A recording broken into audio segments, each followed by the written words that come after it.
So I think this forum is important in starting to frame the conversation around what is going to be our approach to climate mobility going forward as states, as partners, as funders, as academic institutions.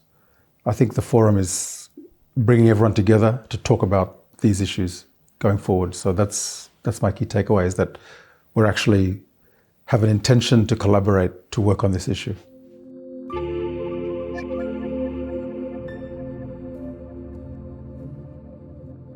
Is that we're seeing large areas that were inhabited for generations now becoming uninhabitable because of sea level rise, because of saltwater intrusion into freshwater sources, and because of flooding from heavy rainfall events meeting with the sea level rise, becoming sodden, you can say.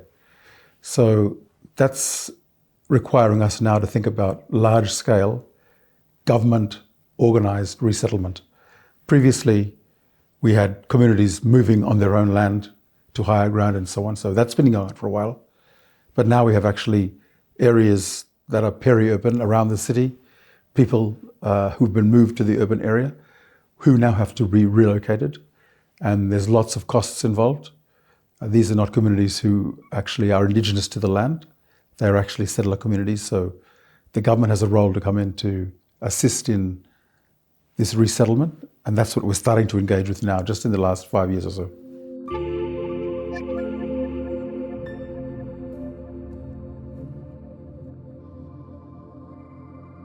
We need to see that finance start to flow as was agreed, in a way that we can invest in the public infrastructure we need to provide new places where people can move, where there's health facilities, where there's schools, where there's resilient roads, resilient infrastructure, proper planning. We need to make people safe.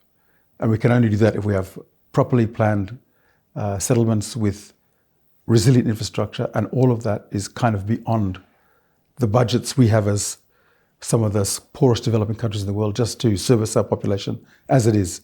This is another layer again. So this is what we need climate finance for. And that's going to be critical to able to deal with this issue that we're facing now.